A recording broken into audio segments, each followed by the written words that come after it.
a seat there.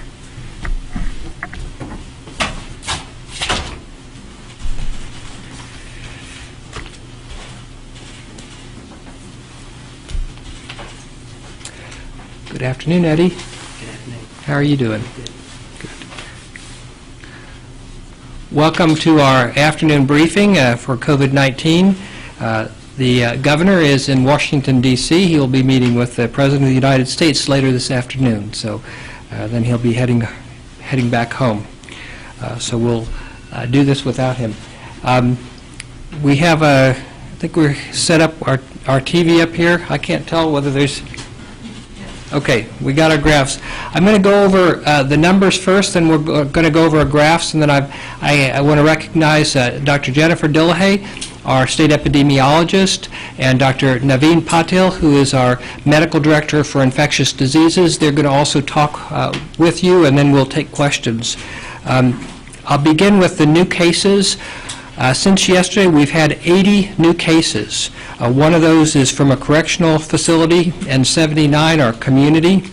So our total for today is 5,003. That's the total cases from the beginning. Of those, 1,044 are active cases. Of those active cases, 85 are from a nursing home, 315 are from correctional facilities, and 644 are within the community. We have no new counties for today. Our hospitalizations are currently 79. That's a net increase of 1 from yesterday. We have 16 on a ventilator. That's an increase of 2 from yesterday. And we have had 5 additional deaths. So we are at 107 total deaths. 4 of those 5 were nursing home residents.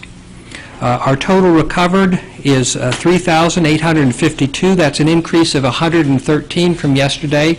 So we've actually had more people recover in the last 24 hours than we have new cases. Let me go ahead and go over the slides. And unfortunately, the way it's set up, I can't really see them. I think, and you can let me know, Naveen, I think what we have is the number of new COVID-19 cases in Arkansas, the usual slide that we see. You can see we have a slight decrease from yesterday. Let's go to the second slide. The second slide shows basically the same thing with our 7-day rolling average, and you can see the 7-day rolling average has pretty much plateaued out for us for right now. I'd like to go with the third slide, which is our number of active cases. You can see we had a peak, then a trough. It's come up, and now it's plateaued off again. Actually, a slight decrease from yesterday, since we had more recovered than we had new cases. The next slide is a map, and it shows where our total cases are. And you can see the 5 counties that have the greatest number of total cases are first Lincoln County, and that is due to the Cummins Unit COVID-19 outbreak. The next is Pulaski County, which is really just because of its population size. We have Jefferson County. Part of that is the outbreak at the Randall Williams unit, but they've also had they were the place where we had our first case, and they've had a number of cases there over the last couple of months. We have St. Francis County, and that is mostly from the FCI there. And then we have Crittenden County with 250. And again, they've had a large number of cases, largely related to their proximity to Memphis, which is has quite a few cases and a high population. Let's go with our, well, before we leave that, I'd like to go over of our community cases, our 79 community cases, what counties they're coming from. We don't have any counties that had a lot of cases in the last 24 hours. Only one had 10 or more. That was Pulaski County. Pulaski County had 10 cases. Crittenden County had 9. We had 7 in Yell County and 7 in Benton County, and we had 6 in Craighead, and all the other counties were 5 or fewer. The next slide is the number of currently hospitalized COVID-19 patients. And you can see, like our active case numbers, we had a peak, trough. It's risen a little bit and has more or less plateaued out. I'd like to talk about testing. If you can go to the next slide, the number of COVID-19 tests that we've had. And I'm very happy to say that we had our record yesterday with over 3,000 tests in a single day, and yesterday we broke that again with 4,396 tests. So you can see a big spike there. Of those tests, 1.9% were positive, so still a relatively low positivity rate. If you can show the next slide, this shows our progress towards our 60,000 for the month. We're at 44,240, so we're well on our way to not only meet the 60,000 target, but to exceed it. Since the beginning of our testing for COVID-19, we have tested a total of 95,010 individuals. And again, these are not just positive tests, these are individuals because these numbers are deduplicated. The last slide I'd like to show is showing our positivity rate as a trend, and you can see that we have had a general downward trend there, although our positivity rate has been low for the last couple of weeks, and it's hard to get much lower than 2%. I'd like to, I think that's our last of the slides, but then we have the Tableau. Can you put that up? We want to make sure that we're getting these data out to the public to where any member of the public can see the numbers as easily as possible. And so we have a new website or new place on our website, a dashboard where we can display some of those numbers. And I can't see it because of where I'm standing, but hopefully you can see it. Quite a bit of useful information. And if you click on some of these things, you can get even more information. And I have Donald McCormick, who has been pivotal in putting this together, and he's here and available to answer questions when we get to the question time. The last thing I would like to talk about is safe work sites. We had some questions yesterday about work sites, and I want to point out that safe work sites are essential for our economic recovery. Businesses have to stay open. To do that, they have to have workers coming in not being afraid that they're going to be infected, and they have to have, if they have customers as well who come onto their site, their customers also have to be confident that they're not at risk of infection. And so safe work sites are an essential part not only of controlling COVID-19 spread in our communities and saving lives, but also a very important part of our economy recovering from the impact of COVID-19. Work sites are, of course, a risk. Many adults spend more time at work than they do in any other single place when they're awake. Of course, hopefully they're sleeping at home. But their coworkers, interactions with coworkers, those are opportunities for COVID-19 to spread, and that's why it's important that those safeguards be in place. For that reason, we've put out a number of directives and guidances to businesses in general, but to specific industries. Some of these directives seem somewhat restrictive, and at times we've had complaints, but these are really all designed to make those work sites safer, to protect both the people working there as well as the people who come in as customers. And they are a bit restrictive. They're not the way we normally do things, but these are really important, not just for protecting people from getting infected with COVID-19, but also for our economy to recover by making those work sites safe. The other thing that we do is when we do have COVID-19 transmission at a work site, we work with those work sites to do case investigation, contact tracing, so we can quickly get them back and going, make sure that the workers are as safe as possible as well as their customers. And what I'm going to do is ask Dr. Jennifer Dillahay, our state epidemiologist, to come up and talk a little bit about the sorts of things we do when we partner with those work sites, places of businesses, to either bring COVID-19 spread under control and also to make it a safer place for all those in the work site. And Dr. Dillahay, if you'd come up.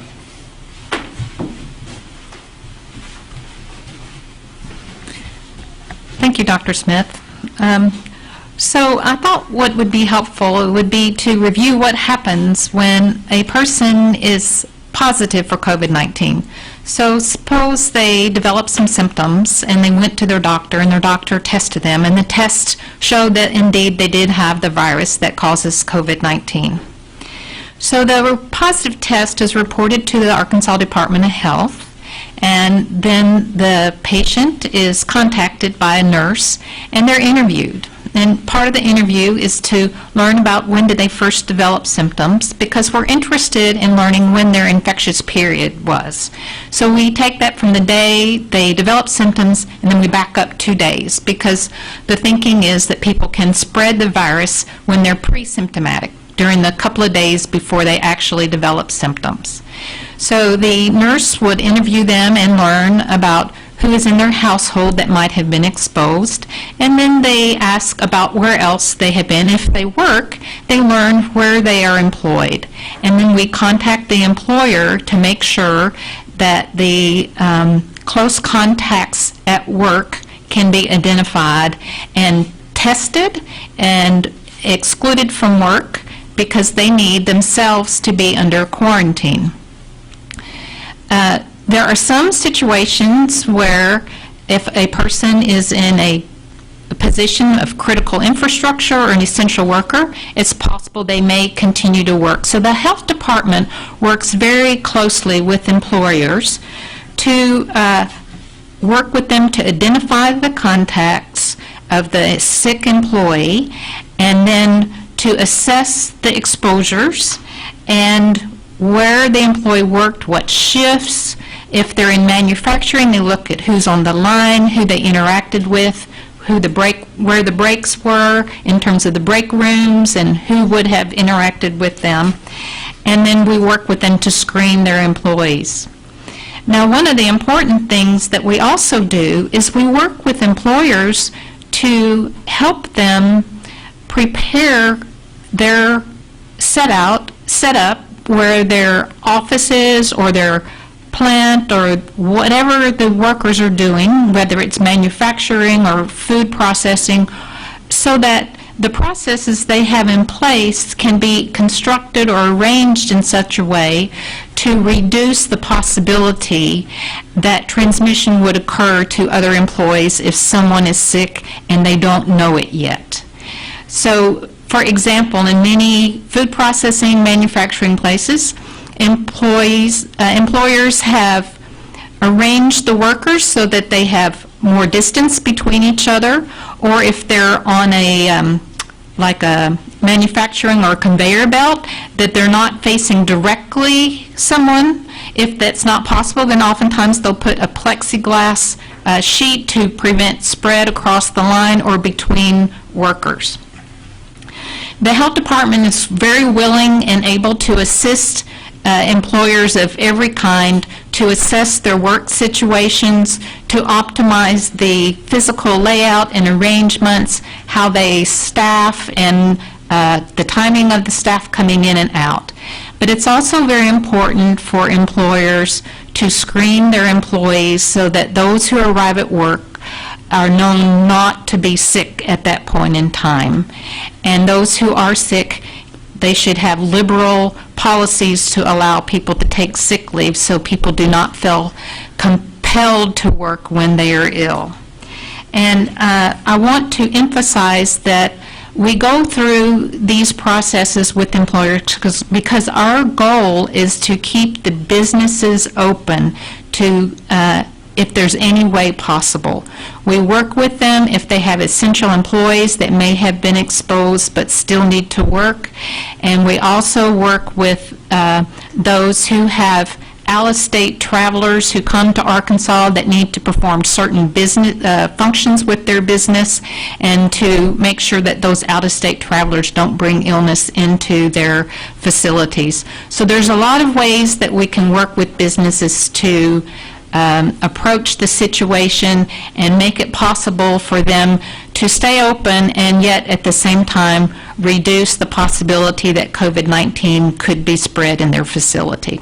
So I'm going to stop now. Thank you. Thank you, Dr. Dilhay. Some of the work sites that we have are congregate settings, like prisons or nursing homes, other long-term care facilities. We have a special team, actually we have two teams that have special training in working with those facilities to limit the spread of COVID-19 and make them safer. And I've asked Dr. Naveen Patil, our medical director for infectious diseases, to come up and talk about their work. He leads those teams in those efforts. So Naveen, please come on up.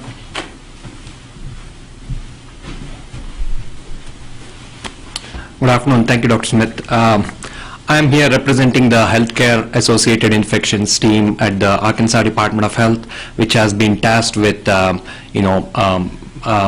helping out congregate settings. When I mean congregate settings, that includes nursing homes, assisted living facilities, prisons, drug and addiction centers, human development centers run by DHS, and other behavioral and psychiatric facilities. So we've been helping all these facilities over the past 10 weeks. An important part of our program is both at prevention and control of clusters of infectious diseases in these congregate settings. And our recommendations have been incorporated in these activities of both prevention and control in these facilities. So to go back a bit, infection control improvements and training, that includes both training and outreach statewide, have been going on for the past few years at the Department of Health as part of our Ebola grant funding that we received from CDC after the Ebola outbreak, and also due to the strong support by Dr. Smith here and the ADH leadership to focus on those efforts. As part of that funding, our team here at the Healthcare Associated Infections Program has visited over 200 facilities statewide before the Ebola outbreak, and that included about 75 nursing homes and a majority of the hospitals in the state. What this investment in all these visits have allowed Arkansas to respond and engage quickly after COVID-19 because of all the background work that has been done over the years. After COVID-19, in the past 10 weeks, our team has visited about 50 facilities that have been affected by COVID and helped them guide in infection control and prevention at these facilities. In the coming months to years, we plan to visit all these facilities if possible. If not, the other option we have is to provide infection control efforts to all these facilities in the future. One of the other major aspects of Arkansas that we are all proud of, and for which other states and including national bodies have reached out to, is Arkansas was the early adopter of facility-wide testing in congregate settings and aggressive infection control measures. This was built on our relationships that we already had with Arkansas Healthcare Association, Arkansas Hospital Association, strong collaboration with our State Public Health Lab, Office of Long-Term Care, the VA Hospital, the Department of Corrections. What we have done is built upon these relationships, and whenever we identify a positive case, whether it be a resident or inmate in these facilities or a staff or healthcare worker, our goal is to respond immediately, and within 24 hours, our goal is to test everyone in that facility. As soon as that testing is done, our goal is to have the results coming in within 48 hours, and by 72 hours, the whole process is completed so that we can then guide the facilities on better guidance on isolation, infection prevention, and other strategies that can limit the spread of that infection within that facility, be it a nursing home or jail or prison. All our partners, nursing homes, jails, prisons, they've all been compliant in this. This represents honestly, thousands and thousands of hours of work by all our partners, and we are very proud to have such a strong workforce here in the state. I'm particularly proud of all our nursing home staff.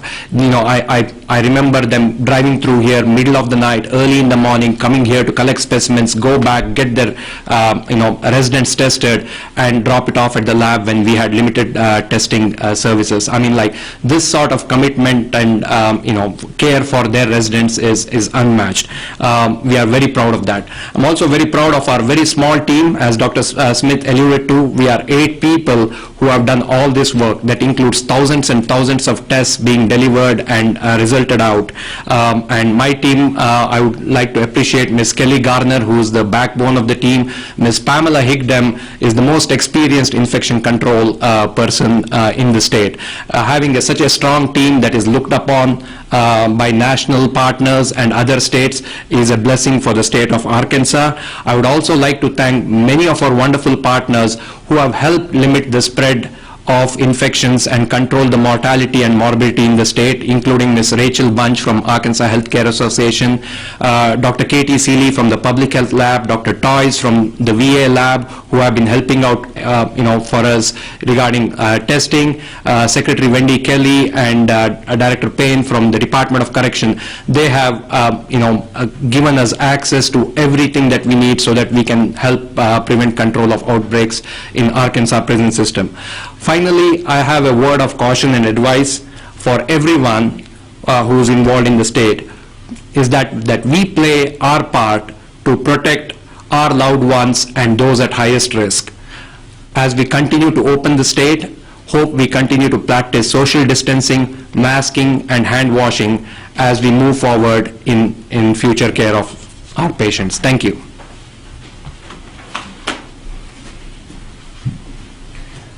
Thank you, Naveen. Let's go ahead and open it up for questions.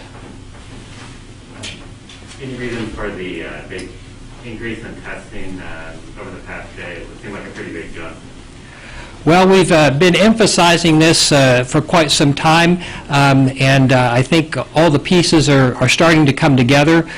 The biggest increase was from our commercial labs, so these are people collecting specimens, sending them off to commercial labs, getting those results back. And remember, the results that we're getting today were probably collected a couple days ago. So all this, the message about increasing the testing, increasing the populations that we test in, I think that's getting through. We're hoping that we'll increase even more. We have a high throughput instrument that we are working to get validated in our lab, and that will allow us to greatly increase the contribution from the Public Health Lab, the Arkansas Department of Health Public Health Lab. And Arkansas Children's Hospital also has a high throughput instrument that they are bringing online, and those will also enhance our capability to do those through the Public Health Lab and through Children's Hospital as well. Is there a certain industry that you guys have noticed that's maybe a little more at risk beyond the congregate settings?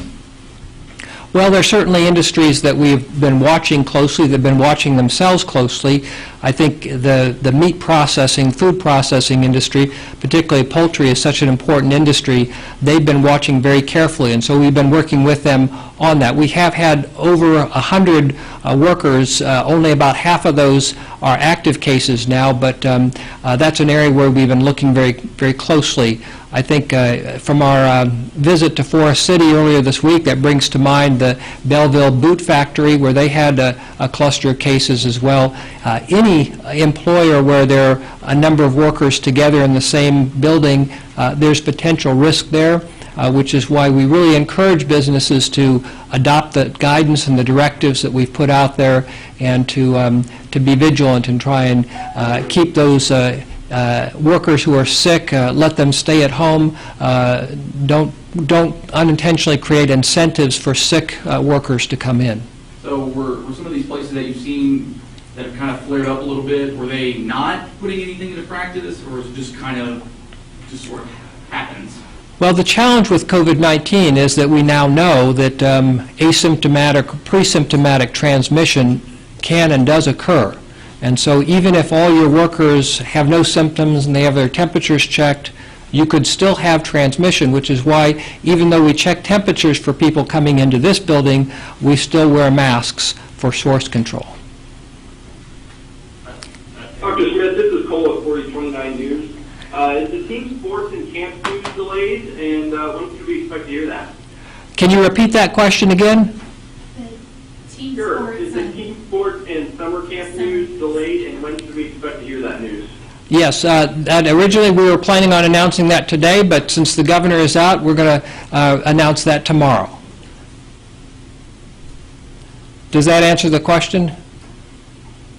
Yes, sir. Thank you. And for the overnight camps, we've already communicated some of those important dates to the industry to give them time to prepare, but we'll go ahead and make those announcements tomorrow, both about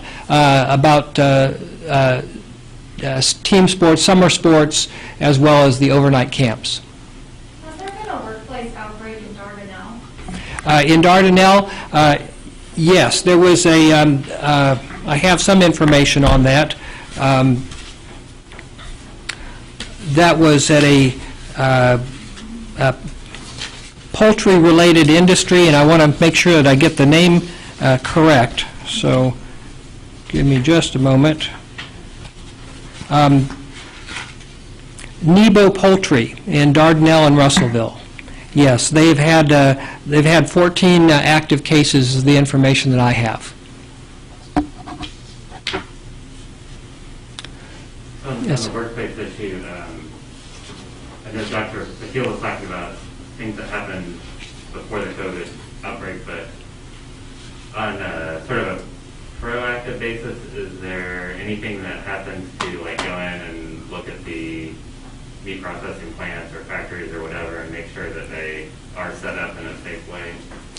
For our large industries that are multi-state, they oftentimes have their own teams and they have their own systems in place to address those. Of course, we're available for consultation. For the smaller businesses who don't have that in-house capacity, we certainly are available for consultation to help them look at their systems and implement the guidance and directives that we put out there. Dr. Smith and Neil Gladner in Hot Springs, if I could ask you a question about courts, please. Sure. The Supreme Court, as I understand it, issued an order some time ago telling the courts to follow health directives, and there's some question from the courts about which the directives they should be following. Is there, or will there be specific guidance to the courts? Is it 1/3 of their capacity, 6-foot distancing, those sorts of things? Can you provide some counsel there? Well, yes. There are some industries, if you call courts an industry, if there are some sectors that don't necessarily exactly fit in to the general guidance. In the particular case of the courts, our Supreme Court, for example, our state Supreme Court, what we opted to do was to do a consultation with them where we had one of our medical advisors and our chief counsel, who understands the court system, work with them to develop some specific guidance for them rather than try and create a separate directive for them. When there's a need to make a directive, we do, but if there's the opportunity to work directly with that sector, then that's another option. What about for the district courts and the circuit courts?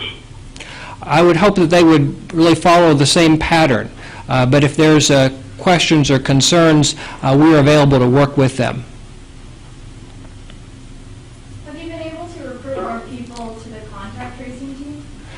We are, yes, the short answer is yes, but we have realized that our next step really is to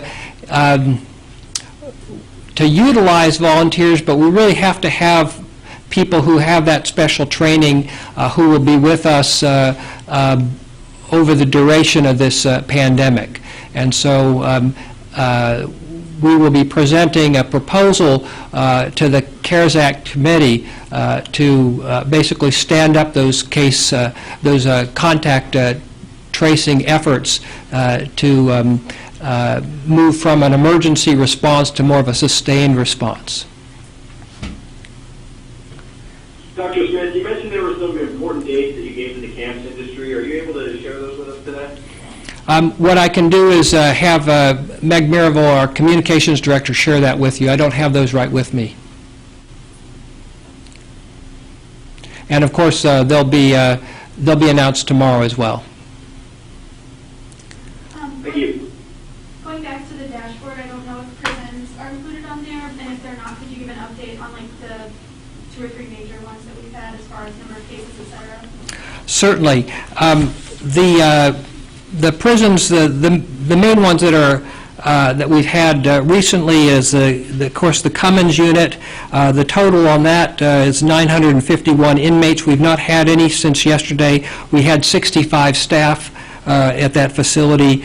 The Randall Williams unit in Pine Bluff, total of 231, no new from yesterday, and a total of 15 staff. The FCI, Federal Correctional Institute in Forest City, they had extensive testing done last week by CDC and Bureau of Prisons. We're still getting some of those results rolling in. We're currently at 609. That's an increase of 24 from yesterday, and we're still at 17 staff there and 1 contractor.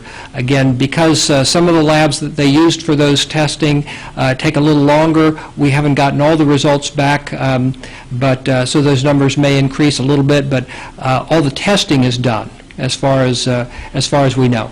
So are those active numbers or are those total numbers? Those are total numbers. Not all of those are active because that investigation's been going on for more than 4 weeks.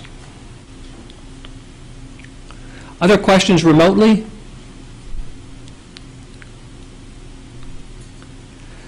And I'm looking at the back. The lighting is a little bit difficult. I see a masked figure. Is that Senator Ervin there? Well, welcome. Thank you for joining us. Any other questions here? Dr. Dillahay talked about, in some cases, somebody who has had exposure could still be working if they're essential. So I was wondering, what's some examples of that, and could that include somebody who actually tests positive, or is that just while you're waiting testable? Well, there are sort of crisis standards, so to speak, where if there is someone whose contribution cannot be replaced, and then we do have some special guidance for those who are asymptomatic but have tested positive to be in full PPE and only interacting with other workers and individuals who have also tested positive. And that's been utilized in a limited fashion in our Department of Corrections and also in some of our nursing homes. But our preference, of course, is if someone tests positive that they isolate at home for 10 days. So like outside of the healthcare setting, are there instances where that could happen? Other than limited in the Bureau of Prisons, I'm not aware of any. Dr. Dillahay, Dr. Patil, are you familiar? Okay. I know in other states there may have been settings where that occurred in the meat processing industry, but to my knowledge that's not been used here. We do allow asymptomatic workers who've been exposed or in quarantine to come to work. They're assessed Yes. for fever and so forth. Yes, there's right. And just for the microphone, I'm going to repeat that. Yes, in some cases, there's someone who has been exposed, and under normal circumstances, we would have them quarantine at home. They've not tested positive, but in those cases, we do the symptom checks and take precautions, masks for source control. But that's, again, the first choice would be to quarantine at home. When it comes to the directives, what has enforcement been like? Have you been issuing citations, notices? Well, in our regulatory functions as the Department of Health, what we normally try to do is to work with industries to help them come into compliance. Our goal is compliance, not punitive measures, and so that's the stance that we've taken with this as well. We really only resort to punitive measures when there's a clear refusal to come into compliance. And have you had to resort to punitive measures, maybe other than the Temple Live music venue? Really, it has been the exception. We've had, for individuals, we had some orders of isolation, orders of quarantine, but the only cease and desist order that we've had is the one that you've mentioned already. Any other questions remotely? Well, thank you all. Appreciate you being here.